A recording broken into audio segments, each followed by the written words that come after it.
Let me show you the scaffolding that I brought up to work on my ceiling. It's some 2x12 planks and 2 sets of metal frame ends and some aluminum planks. So I'm right in the thick of it on my tongue and groove project. Going to take a look.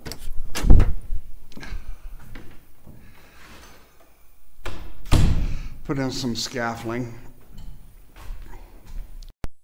The building is 32 feet from gable end to gable end,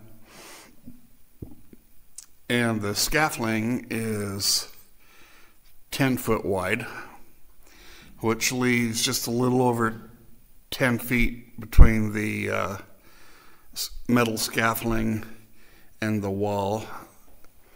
A good 2x12 plank might actually support a person my size on a 10-foot span, but it flexes a few inches. That was kind of unnerving. So I went ahead and put in this handmade scaffolding, and that stiffened up the planks a great deal. So I've got a 4-foot wide catwalk from end to end.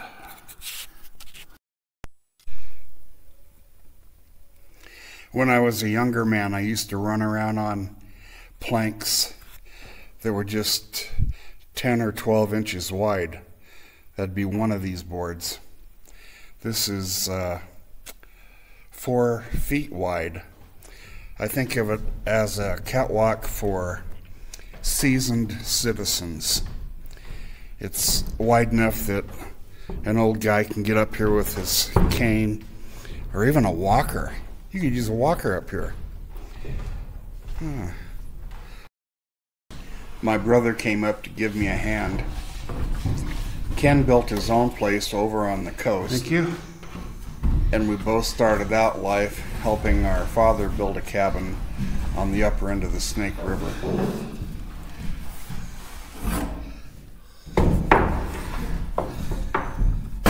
God, this next one is beautiful. Isn't that a pretty board? It's like a tiger. Yeah, I saw that one.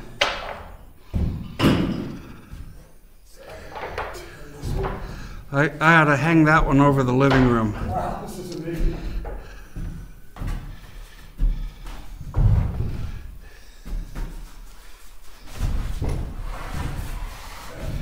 I got it, thank you.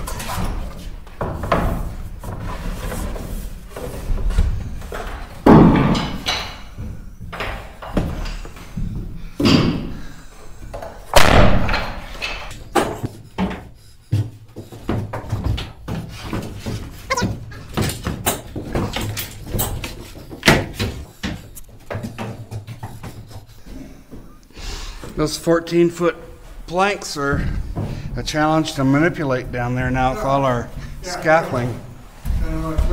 Yeah.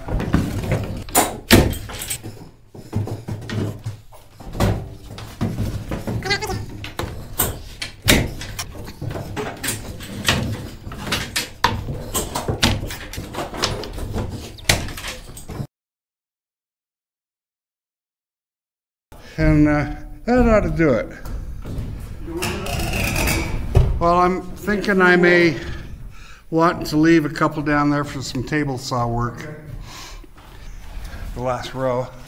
Yeah, I think I'm going to take 2 of them for short pieces, and then the last one's going to be the last one you get a rip, but I don't think you have enough. Okay, all right. At least probably one more, maybe 2. Notice I didn't tighten the last screws of the previous row so that it's not too tight in here to seat the tongue and groove. And I see an issue here. Notice where this board ends, the tongues are not lined up. See if I can't get them to line up, get the 2 boards to line up a little better.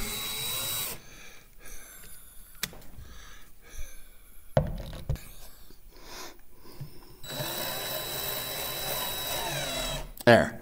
Now the tongues here are lined up pretty darn close. I need to tighten that just a little more. There. Notice this screw's loose. You can see how if this screw were sucked tight, notice how irregular the SIP panel roof is. It would bow this tongue so that it would be hard to get the next row on. As it is, this tongue's pretty straight. Again, this screw's loose, and see how it's spanning a gap in here. I just got this helping hand screwed at both ends, and this helping hand stick is loose. It's screwed up on top, so it's kind of a hinge up there. But I have to have this end loose so that I can slip it around the end of the board after I've got the board up in place. Okay, let's see if I can get the board up there now. Camera's rolling. I don't know why, but every time I get up on this scaffold, I think of that video title, "No Place for Old Men." It's a good start there.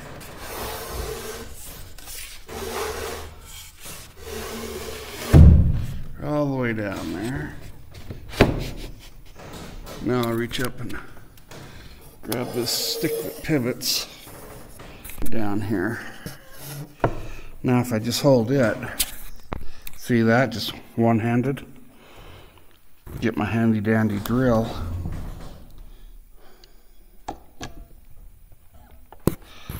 and there we go.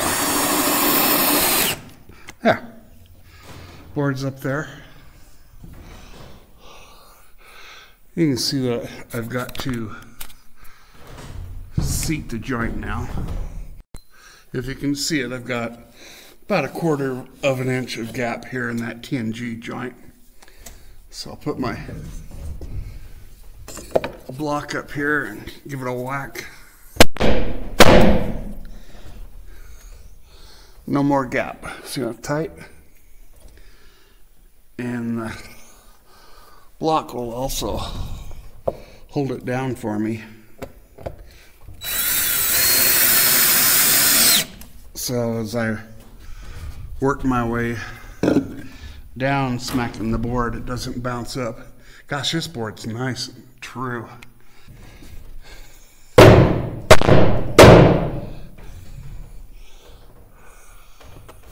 Nice and tight.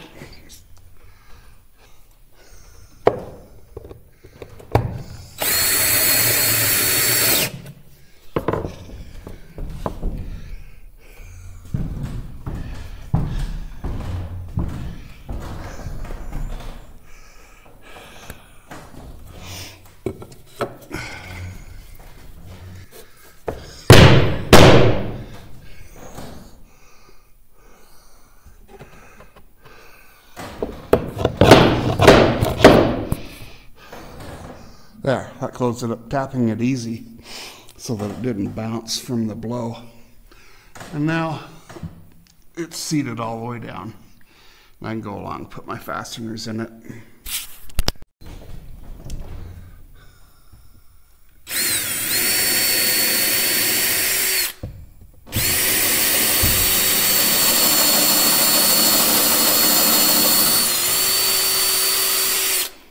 If I were to go drive one of these star bit screws into that knot, I'd split the board open. So I'll use just a little more finesse.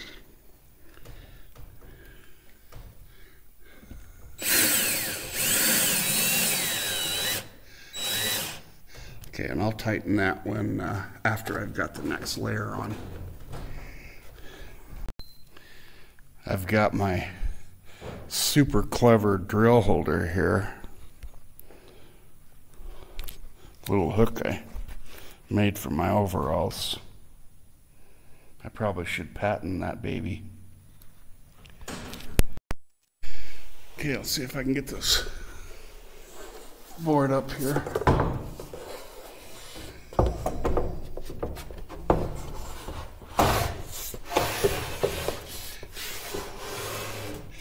Now, just as soon as stay high, so I can feed this wire in. And then I'm going to set this into the board on my shoulder spot. See if I can feed this wire through the back side. That's going to be pretty tight. I'm pretty sure I got the power turned off. I'll take this neutral wire off so that the nut's not so fat.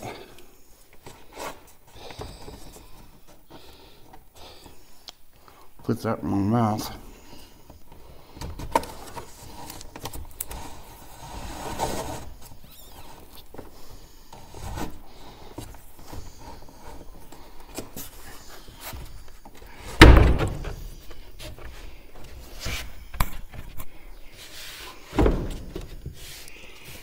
Okay, then I need this stick up here, swing down, holding the board with my head now.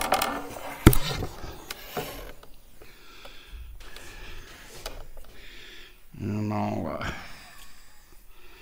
get my drill up here and put a screw in it.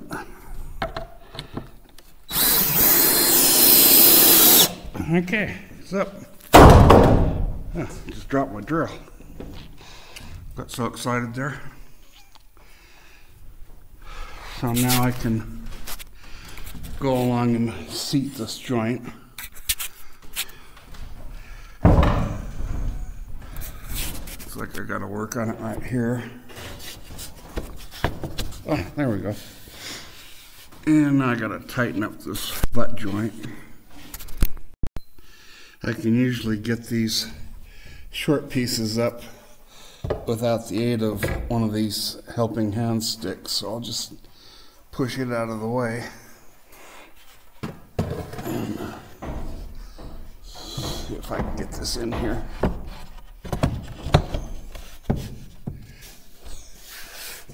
Yeah. So tighten up that butt a little bit.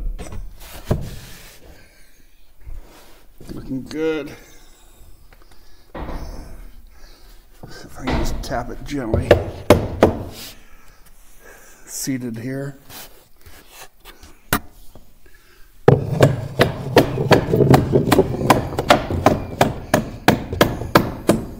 can actually tell by the sound if it's seating that TNG joint. That looks good. So I'm going to go ahead and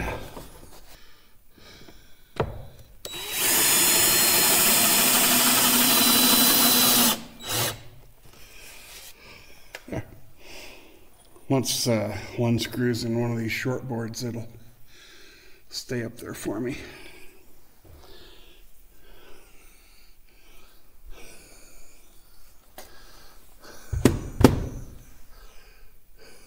This is overkill because we sealed up the roof panels, but I can't help myself. I've got a caulk and spray foam fetish.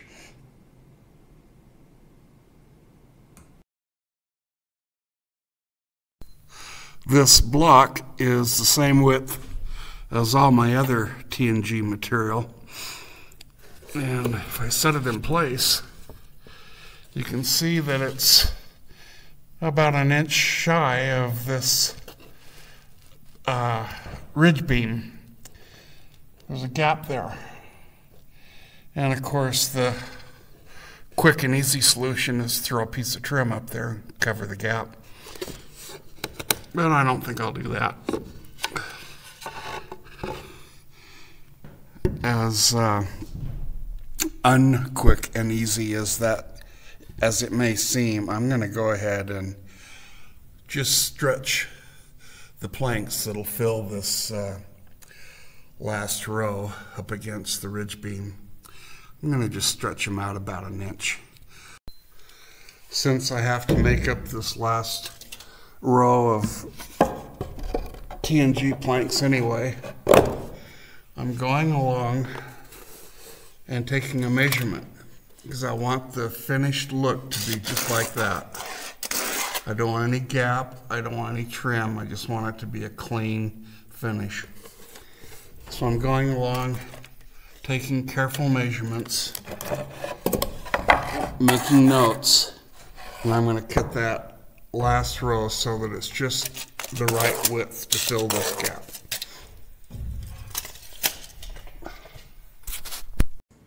I'm making some 1x12s a little bit wider. I've already done the board that's standing up on edge in front of me. And before I put the camera on, I ran the router down one side of these boards to put the groove in place. The edge I'm working on now doesn't need the tongue. I'll just be cutting it off to width to fit the ridge beam.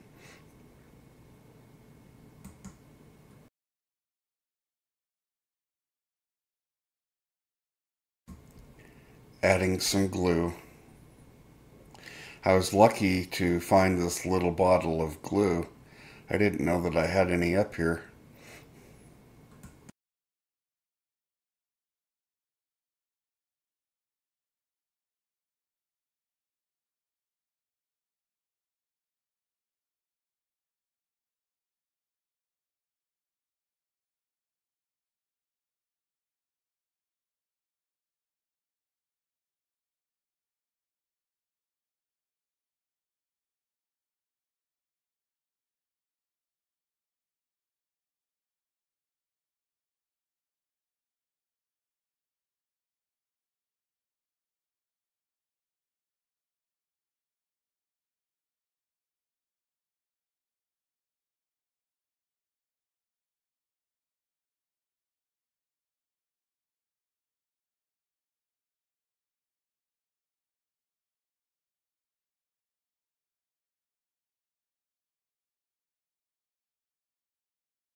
I'm squaring up the ends of these widened planks.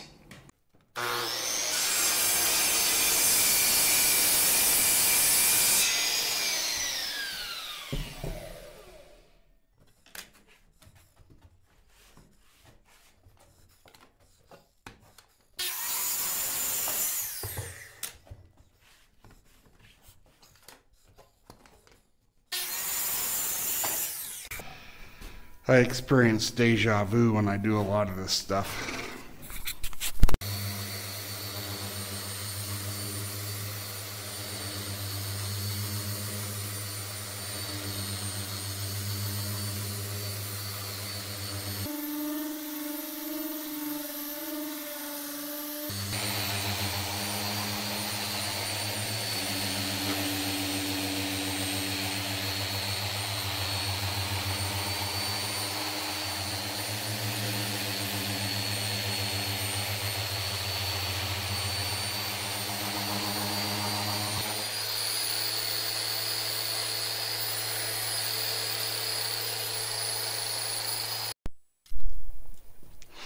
You want some of this? Bet you do. I'm rushing my lunch today because I want to get some oil on these boards before the sun disappears. This late in the year, the sun just clips across the top of the trees and disappears. I don't have much time to be in the sunlight. Come here. Yeah, now you're living high on the hog.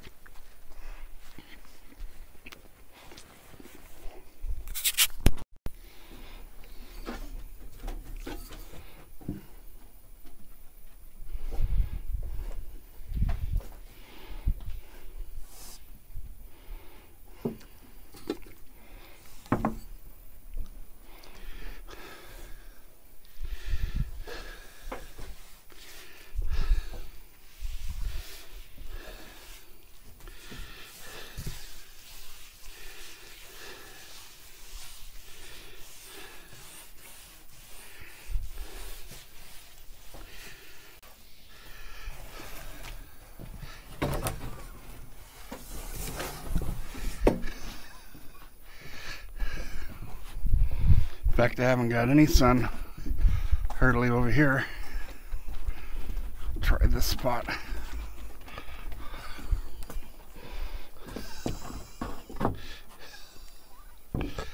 This is where I was drying oiled boards earlier this year. It worked out well, but I had more sunshine.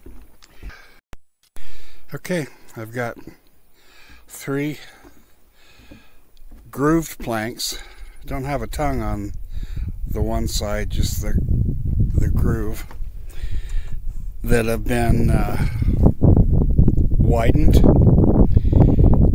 to fill the extra gap on the top row of the tongue and groove job I'm doing on the ceiling inside.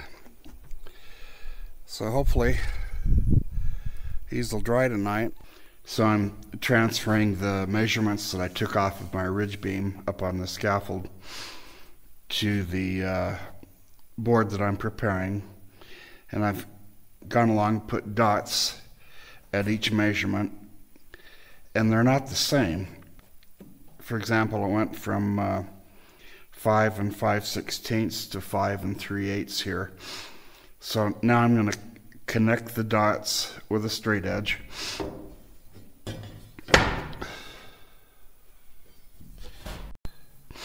So I'm going from dot to dot.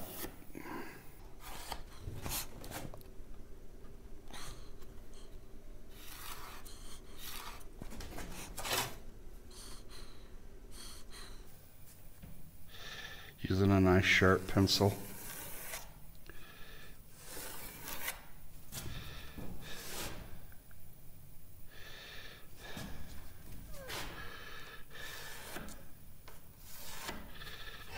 Okay, so this line is not really straight.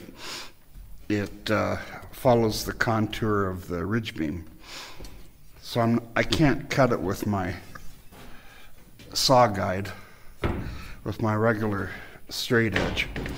So I'm just gonna pre-cut it, cut it by hand. So what I want to do is cut this fine pencil line right in half. I want to walk my saw down this board and cut right on this line, right in the middle of it. This freehand cutting technique is very, very dangerous. Nobody should ever do this. So let's just hypothetically imagine that a person uses his fingernail here as a guide against the edge of the board. So right at the center of the blade, not ahead of the blade, not behind it, but just below the center of the blade, pinching the saw fence.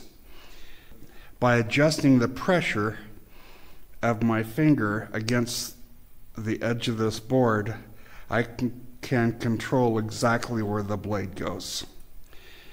Again, this is a very advanced, maybe a very foolish technique that nobody should ever try at home. I'm still using my bench clamps to hold the board in place so it won't move while I'm cutting it.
Okay, so what I've done is just split that pencil mark that was on my board here. And my next step will be to cut one leg off of this groove joint. And I can go ahead and use my saw guide on it because this is a straight, this side of the board is straight. So if we look at how tongue and groove goes together, you have to be able to separate them enough, at least that far, to assemble them. Okay, I'm not going to have that much clearance. I'm going to put this top board in place with this tight against my ridge beam. So what I'm proposing to do is to clip off this part of the groove so that I can assemble it this way, straight on, instead of from the top. It'll go in this way. And I realize people may be calling foul, but I think that's why I'm going to do it. And one of the benefits of tongue and groove is that this joint keeps the boards from warping and twisting along the edges. And recognizing that, I'll compensate by going along and putting fasteners in at a more frequent interval than I've been doing normally. What I want to do is cut just that leg off of this groove joint here. And I want to cut off 1/4 of an inch. This is the setback on my skill saw. I'll show you. This block width is the width from my blade to the edge of the fence. So I've got it set where I want here. Come down, do the same thing here. Looking to take off 1/4 inch right there. If I can just eyeball that until it's about 1/4 inch.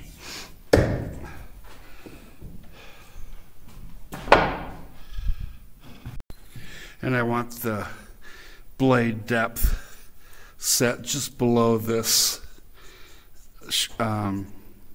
lip in the groove joint. So I've got the saw blade set right there. With the straight edge set up, this cut is easy peasy, just like they teach you in trade school.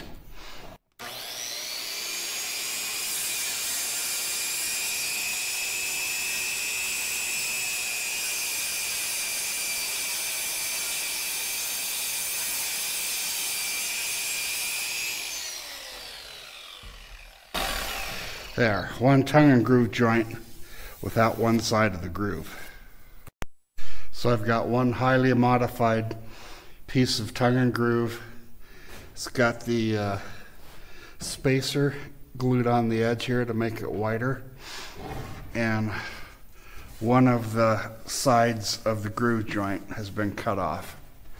So we'll run this up and see if it fits. Go ahead and see how this works.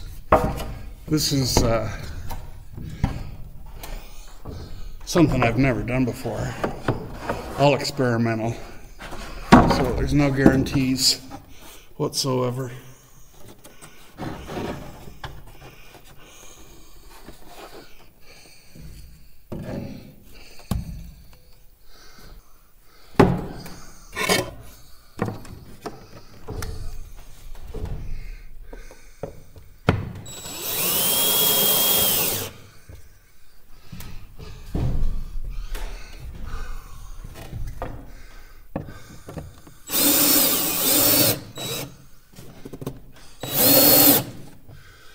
And that's what I'm talking about.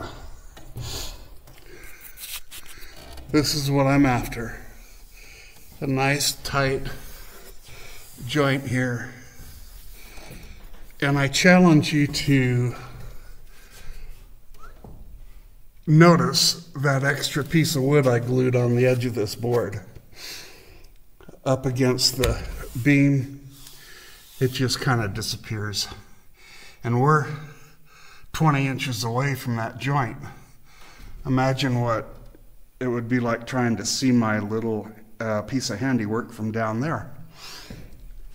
But at any rate, that's what I'm going with. Tight here, tight here. And I can put some screws in it and keep on going. I've got a system that's going to work. This is another specialized tongue and groove plank. Let's see if I can get it up in place.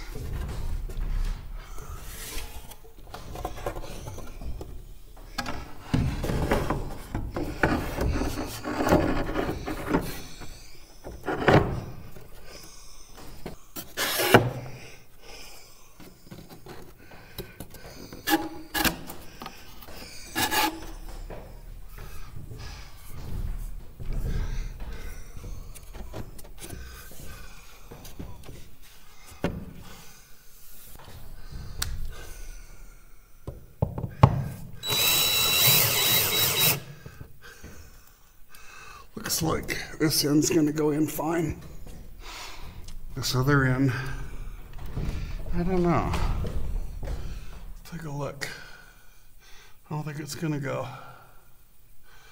Looks like it's too tight right here.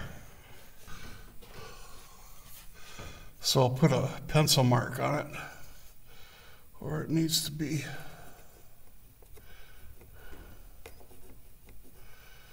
Trimmed. And I'll plane the other side of the plank that distance. So I'll take this plank down and adjust it.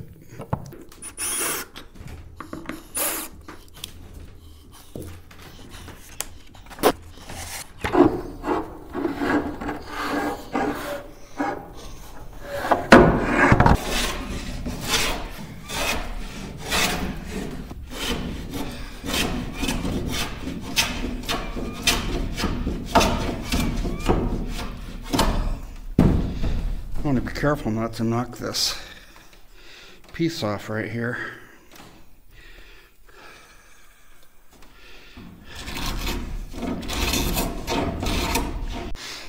This is take two.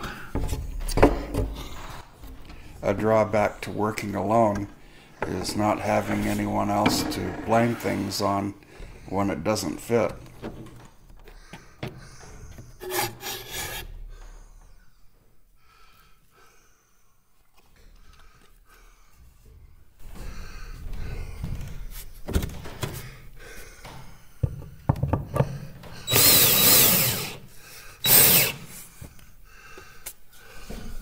Looks pretty good.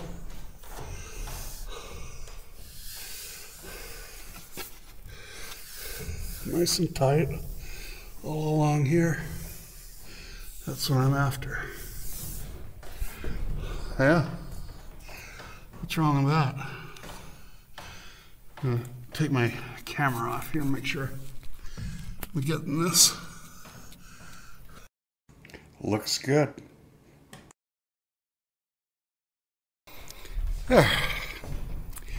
I'll tell you, this handrail has been probably a literal lifesaver on this project. This side, I can put my hand up against the ceiling because it's closer to me. This side's wide open, and especially working on this highest awkward piece, I spent a lot of time on that, custom fitting it into the ridge beam, and I've been constantly snuggled into this handrail. That's given me all the support to keep me from having an accident. My older brother helped me put this in place, and that was a good move, and I appreciated his help on that. So that's one half of the ceiling.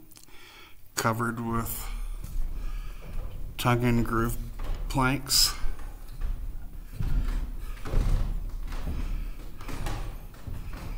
I need to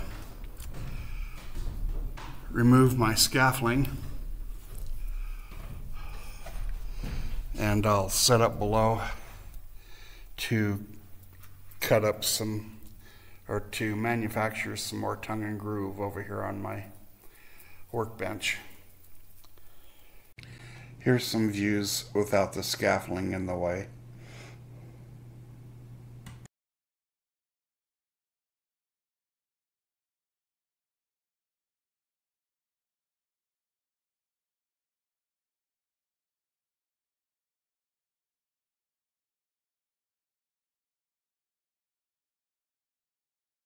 The next time up, I'll trim some of these boards into tongue and groove for the other side of the ceiling. I need about 45, or about from here on up. Thanks for watching. Catch you later.